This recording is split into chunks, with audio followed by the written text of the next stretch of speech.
Hi. We're going to continue along with truth functional logic, and we're now getting more into truth tables themselves. The key idea to all this is that truth functions, that the idea is that a compound statement, like an if-then, or a this and that statement, an and statement, a conjunctive statement, a disjunctive statement, a biconditional statement, that the truth value of the statement, the whole entire statement, is nothing more than a function of the truth values of its parts. That if this simple statement, the first simple statement that makes up the compound statement, is, we'll say, the letter A, and it's true, and the second statement, simple statement, that makes up the compound statement is B, and it's also true, and these are somehow united by a conjunction, by a plus sign, then we would know that it would be true, because if both parts, or both conjuncts are true, then the thing would be true. And essentially the idea is that if we start off with statements like, Bill is tall, and we know Bill is tall is true, then if we make it a compound statement by negating it and saying it is not the case that Bill is tall, so it would become bar B, bar Bill is tall, not Bill is tall, and we know Bill is tall is true, then we know that that not being the case, when we say not, we are saying that that is false. And so essentially the idea is that we can figure out the truth value of the statement through looking at the truth value of all the individual parts. And what a truth table allows us to do is it allows us to look at every possible truth value for the simple statements, and then see where the truth value ends for the statement as a whole, given those conditions. And what we sometimes find out is we'll find out that statements are tautologous, which means that no matter what the truth value of the parts are, it will always be a true statement. Examples of tautology could be something like Sarah is pregnant or she's not pregnant. It's always true. She's either pregnant or she's not. She's not one or the other. There's not some intermeaning. You're one or the other. But another kind of popular tautology that I always like to point out is the tautology of, people will say, the item is always in the last place you look. Well, if logic prevails, most of us don't continue to look for an item after we have found the item. So it will always be in the last place we look. As a matter of fact, if it's the first place we look we find the item, then it will also be the last place. For example, say I want to find my cell phone.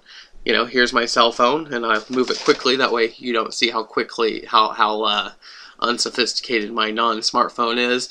But if I were to say, where's my cell phone? Well, I found it in the first place I looked, which was on my desk. And the case is, though, it's also in the last place I looked, because I'm not going to continue to look for something once I found it. And so that's a tautology. It's always going to be true. And so we can find things like that. We can also find statements that are self-contradictory, or contradictory, in which they allow us to say something like, she is pregnant and not pregnant. Well, the law of contradiction says you can't be both.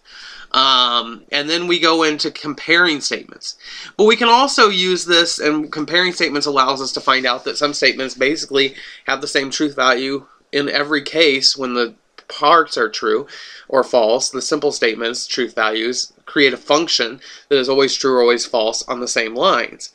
And that allows us to glean some pretty good information about how these statements, if they're contradictory or if they're equivalent. But we can also use this to evaluate validity, because if it's ever possible to have true premises and a false conclusion based upon the truth value of the simple statements, then we would have an invalid argument. And so all of these are parts of what we learn, and it allows us to evaluate arguments and look at statements in another way. These truth tables can be kind of long. The indirect method can be kind of confusing for some people. I like the indirect truth table method. I always look at it as kind of like doing a puzzle, like a Sudoku or something like that. I kind of find them fun. The truth tables themselves are just long at times, and they can be very drawn out. They're not really hard. They're just can take a while to do. With that said, the biggest thing about truth tables is learning to take your time and do them right. Don't rush your way through truth tables. Take your time, do point by point. For a long time, I was a copy editor for a newspaper in Decatur, which is where I live currently, and just because I just quit working there a little while ago. But the case is that one of the things that you learn as a copy editor is that you know, it's very easy to overlook errors in language. It's very easy to overlook misspelled words. It's very easy to overlook verb-subject disagreements. It's very easy to do these things. And so one of the things as a copy editor you have to do is you have to train yourself to avoid overlooking these things. And so what you have to do is you have to train yourself to look at headlines backwards, to slow down and read things more carefully. And that's sort of where, like, I think the value of truth tables can come in, is that we can look at these things and we can see them so quickly that we can overlook it. And we have to be able to train ourselves to slow down and go point by point and be very systematic in the process.